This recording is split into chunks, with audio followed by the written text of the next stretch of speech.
Were there discussions of executive decisions being made by the president?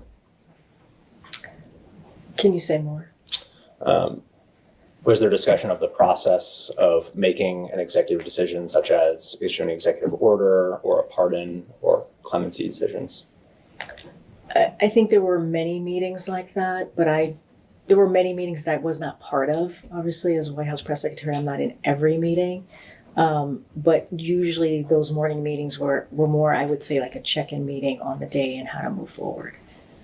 And did these meetings ever include discussions of President Biden's health? I think as far as I was involved, it was more of what was being asked by the press and what was the press inquiry, and it was in that form. So if the press had questions about President Biden's health, then it would have come up at that meeting? Not necessarily, but that would be, if you're asking me how it would come up because of the press perspective. Do you recall that happening? If it did, very infrequently. Do you recall a specific instance? No, because it didn't take over in those meetings at all. I'm sorry, could you say that again? Meaning like the health, what press was asking about as it related to his health didn't overtake those meetings. You have to remember, one of the questions that I got frequently from press was health questions and age questions. So that was something that we had to deal with for a good portion of his first term or his term. So any discussions of President Biden's health at these morning meetings, they were only in the context of press inquiries, never anything different than that? I do not recall having a specific meeting on his health, no. Maybe, to be clear, maybe not a meeting that's all about his health, but did his health come up at these meetings in any context? Not that I recall. What's up, everybody? Welcome back to the channel. Okay, so continuing the Karine Jean-Pierre interview right here. Like, a lot of people, they watched the first one of these that I put out, and a lot of people liked it. So I figured I'd do a deep dive in on this thing just to see what's going on, and I found a very, very juicy part. We've already went through her lying to these people, and we went through just rambling nonsense, if you will, and now we get to the part where they're actually discussing Biden's health and what were the discussions around Biden's health. This is a very, very fascinating segment of this deposition, if you want to call it that. I guess that's what it is. But, like they were having meetings and it never came up. You mean to tell me you've got a doddering old man who is clearly going senile, and the press keep asking questions about his mental faculties, and you guys just never discuss it? Oh, you're going to love these answers, y'all. This is great. Just wait to see what comes. Y'all smash that like button for me. Subscribe if you're new around here. Share this video anywhere and everywhere you can. And click that join button. You know you want to, but do that for me. And without any further ado, folks, here is the cognitive dissonance. So when you were facing media inquiries regarding the president's health, when would you raise those in a normal situation? So I think in these meetings, I'm the White House press secretary. So if I get asked, hey, what's the press talking about? What's going to be the focus in your press briefing? That's how it would come up. So I would say, this is what the press is covering. This is the topics that they're into. That's how it would come up. And to get answers to those questions from the press, would you raise them exclusively in that meeting, or would it be in other settings as well? It was just as I said, this was a check-in. These meetings were primarily check-in, so it was my role is to engage with the press, and so that's how it would come up. And if one of those questions came up and it didn't feel natural, circumstances arise in which you're not bringing it up in that meeting, who would you go to get answers to that question? And just want to step back for a second and be very clear. If there was a shooting, for example, and people were having inquiries, press was having inquiries, did he speak to the mayor? Did he speak to the governor? It was just in that same vein. I would be asked, okay, what's going on what's the incoming that you're getting? What's going on in the press? I would bring that up. So that's what I'm talking about, like what press had on their mind. As it relates to my press briefings and how I would take on any incoming questions, the Q&A, if you will, the talking points that came out would come from the comms team, senior advisors, and my press team. So I don't think that was helpful. I don't think it entirely answers my question. Just if you had a question that you were trying to get an answer for about the president's health, who would you go to? The press team, the comms team, senior advisors, depending on the question. Would you go to Mike Donnellan, for instance? So just to lay out a little bit. So the press team, people have a portfolio, comms team, people have a portfolio. And so they would be the ones that would, work with the policy teams or the senior advisor on any topics that were coming up in the briefing room. And then they would come to me. And then we would talk through whatever topics that were going to be coming up in the press briefing room. And that's how it worked. So who had the portfolio for inquiries regarding President Biden's health? That was primarily coming from the communications team. And who on the communications team? I mean, we've had different people coming through, kind of being part of the communications team. So it was an array of people. It was also Anita Dunn, who was part of the senior advisors. So I don't want to pinpoint anybody because there was, depending on the timing, depending on what time during the first term or his term.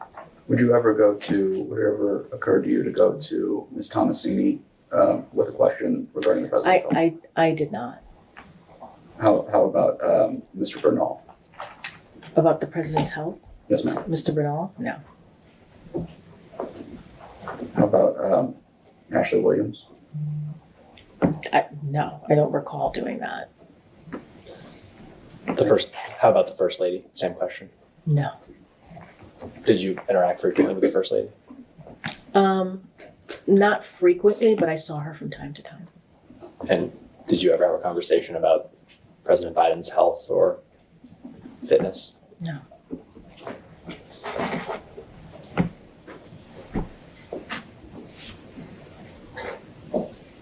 How would Ms. Dunn tell you to handle inquiries regarding the president's health or fitness?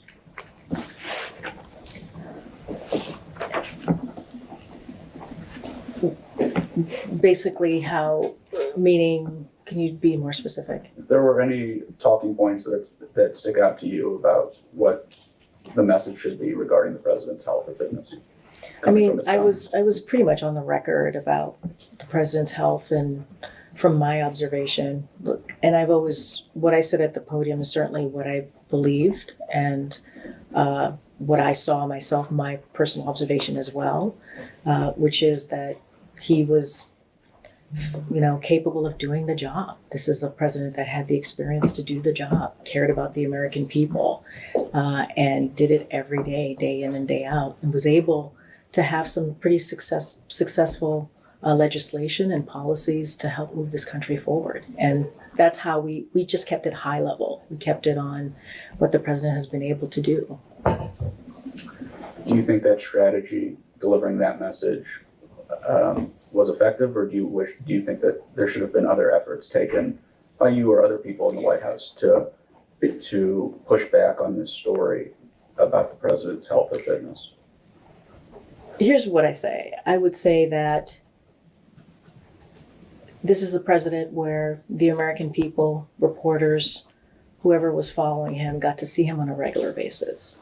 This is someone who talked to reporters, in an informal way, taking shouted questions, inquiries from them over 670 times.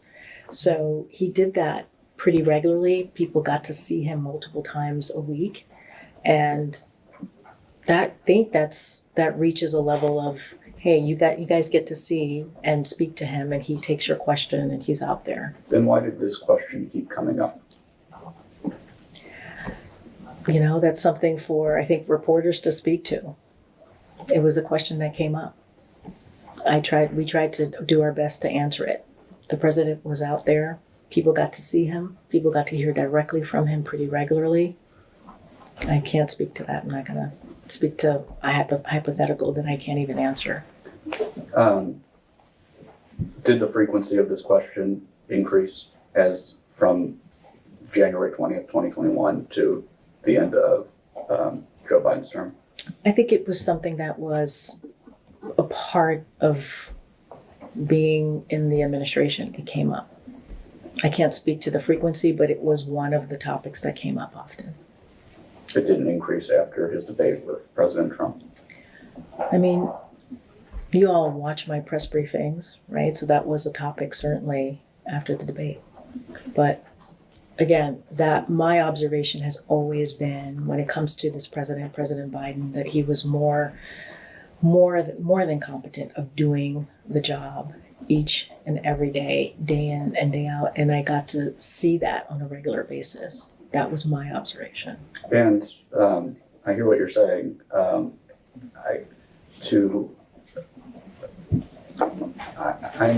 less interested in what you have to say about whether you believe the president was capable of doing the job. My question is, did you ever see a change in the president's ability to do the job? We started off part of your questioning about when I first met him in 2009. I think that he's aged. I've aged. Presidents age in these jobs. It is very common. Obviously, he got older. I spoke to that at the podium. He spoke to that about how he's aged. But when it comes to competency, when it comes to being able to do the job, he was more than capable of doing that. Did he age? We all do. Yes, he did. And I understand that we all age. We're aging just sitting in this room right now, but Every second. every second. But Feels like it. My question is, did you see a change from in his competency? You brought the word competency from 2021 to 2025. I did not see a change in his competency from 2021 to the end of his administration. Okay, so let me get this straight. Instead of using your own brain and thinking for yourself, you go to the comms person, whoever that may be, and you get a piece of paper or whatever that is with talking points, and instead of once again going to the doctor and asking the doctor, hey, how's Biden doing, instead of thinking for yourself, maybe looking to resolve some of these questions that you're consistently getting asked, instead of doing all that, you just parrot the talking points and say, that's it, I'm done for the day. Like, are you kidding me with this? You never once thought that, hang on just for a second, this guy's going senile. These people are continually asking me about his health, and I'm continually getting this question all the time, and nothing ever rang any alarms, nothing of that sort. You never had any questions whatsoever about the competency, the health, the mental faculties of the President of the United States. That's what they're basically telling you, folks, that they did not think for themselves at all. They parroted talking points, and that was it. Instead of looking for facts, instead of looking to resolve some questions, right, with some actual honest answers, they just say, hey, what do I say in this situation? Boom. There you go. I said it in that situation. And it's fascinating, y'all. Like, you know, this whole investigation, it's going to amount to essentially nothing, but it's fascinating to get a look into the mind's eye of Karine Jean-Pierre to see exactly what she was thinking. And come to find out, folks, turns out they weren't thinking at all. They were just regurgitating just what they were being told to say, and that's it. Don't think for yourself. Don't do any of these things. And this is why the Biden administration looks so incompetent, folks. We talk about this all the time. You know, there's this debate over whether it was incompetence or if everything that Joe Biden did, his administration, was by design. And personally, I think I've found the answer to that question. I think it's a mixture of both. You have this just slather of incompetence over everything. And then a lot of this is you get these far left-wing nut jobs that Joe Biden just so happened to hire into the White House. And, they just don't care about norms in this country. And they just said, we're going to do what we want. We have the White House. So let's just act like we don't have to govern half of the country. Let's act like we don't have to govern for the American people. We're just going to do what we want. We're going to push our progressive ideas onto everybody. I mean, that's what it seems like they did, folks. Just fling the doors open to the border and say, screw it. Hey, these Americans in popular polling say that they don't want to pay for all these millions of American student debt relief, for crying out loud. The taxpayer doesn't want to pay for that according to these polls, but we don't care because we want to pay for that. So we're going to force these Americans to do this. We're going to force America to do this and that, and that's all it seemed to be. Who was the brains of that operation is what I would like to know, because clearly Joe Biden wasn't there. Clearly Joe Biden wasn't thinking. Clearly Joe Biden could not do that job. She said it herself. She didn't see any decline in his mental capabilities at all over the whole 4 years that Joe Biden was in office.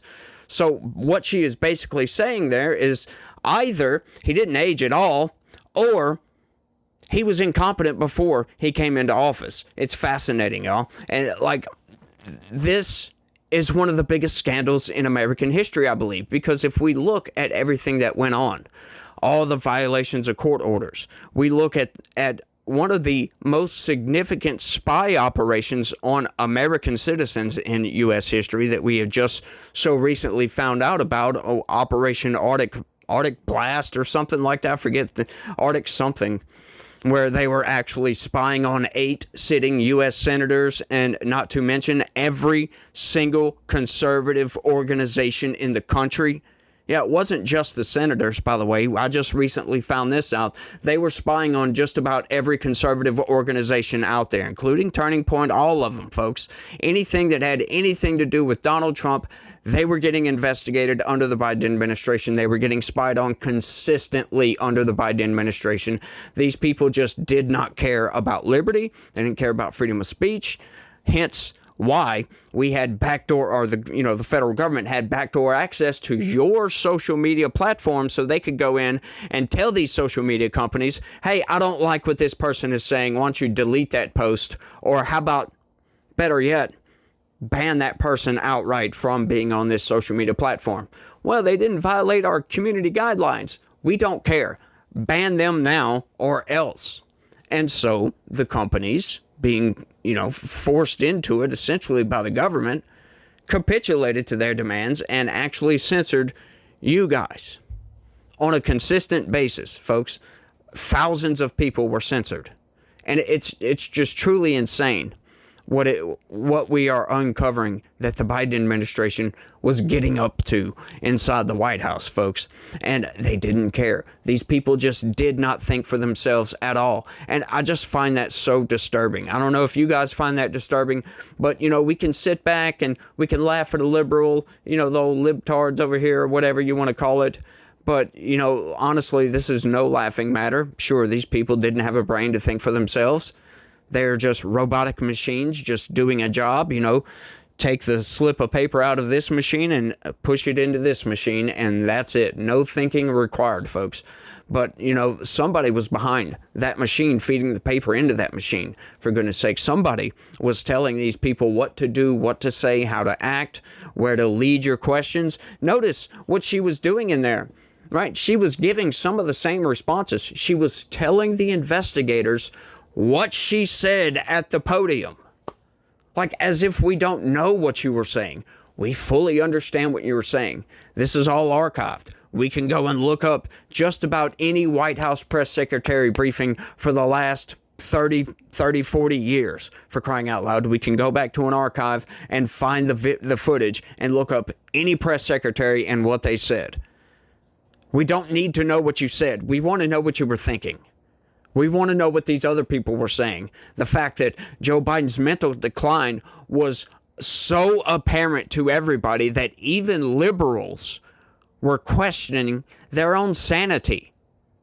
Because we keep hearing this, oh, he's fine. This president, right? Like, how's the president's mental faculties coming along? He seems to be declining. Do you have anything to say? This president works so hard for the American people. He's out there all the time talking with reporters.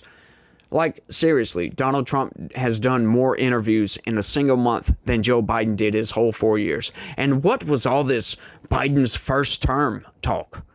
As if Joe Biden had a second term. You mean his only term? Why are you saying it in a plurality as if to infer that there's a second or third term even? Like, what was that about? I didn't get that part of why she kept referring to Biden's first term.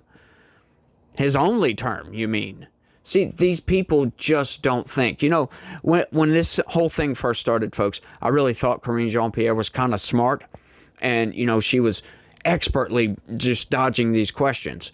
But that's not it, folks. As a matter of fact, apparently, somebody gave her the talking points before she went into this interview so she could parrot every single one of them. Just spew out whatever. Notice how many times she had to ask, can you repeat that again, please? I didn't understand the question. Well, the question was simple. What were these people telling you to tell the American people about Joe Biden's mental health? Oh, well, he works hard. That's what he does. This president is working for the American people. Blah, blah, blah, blah, blah. We could probably get a better response from an AI, for goodness sakes, because at least the AI can compile news. It can compile fake news as well, but it can also compile reality and parrot that reality. This is so fascinating, y'all. Like, I'm going to keep going through this. I don't think there's going to be any more sections that are more interesting than that, but by God, this thing is, like I said, 3 hours freaking long, and we're only like an hour into it at this point. So you guys buckle up for that. I'm going to be going over this thing unless a new hearing comes up, and then we'll kind of double back and come back to this because, once again, folks, this is one of the biggest scandals in American history, and honestly, I want to be here to cover it, to be frank with you guys. I want to be here to cover it because I want to get all this and make sure I archive my opinion because my memory, I got goldfish memory, y'all, sometimes. Like, I can remember certain things, but there's other things that they just slip my mind all the time, and I don't want to forget about stuff like this because thanks, liberals, Democrats, for voting for Joe Biden in to help ruin America. Thank you. Thank you so much for ruining America. But, once again, I still think that if it would not be for Joe Biden, we would not be getting the Trump second term that we are getting right now, folks. This is the best president, the most effective president in my lifetime, this second presidency, folks. His first term was milquetoast compared to this, folks. It's ramping up and it's getting nuts out there, folks. And hopefully we can shift that lever over. We can flip the needle, if you will, going back in the other direction to get this country back on track. But I think that's all I got on this one, y'all. So you guys let me know what y'all think about all this down in the comment section. I'm utterly flabbergasted at this point that these people just openly admit that they don't think for themselves at all. I figured they at least had some sort of thought pattern, but as we can clearly see, no. You know, the lights are on, but there's nobody at home, apparently. And that's what was going on with Joe Biden as well. So, y'all smash that like button for me. Subscribe if you're new around here. Share this video anywhere and everywhere you can, because I'm sure people want to hear about what, Karine Jean-Pierre was saying. And y'all click that join button for me. I need y'all's help. I'm trying to fight back against the narrative machine. And it's not all that easy. They have these gigantic, multi-million-dollar budgets, and I'm over here going to work every day and coming home and grinding my butt off doing research, trying to find all these clips and blah, blah, blah, blah, blah. And it's kind of a headache, but I enjoy the headache. There you go. There you go. Y'all do all that for me. And you guys remember out there that, God has a plan for all of us. You may not see that plan. You may not know what it is, but it's there. And I can guarantee you one thing. Have faith in God and He will love you for the rest of your life. That's all I got. Y'all do all that for me. And you guys try to have a good day. Stay logical. Peace.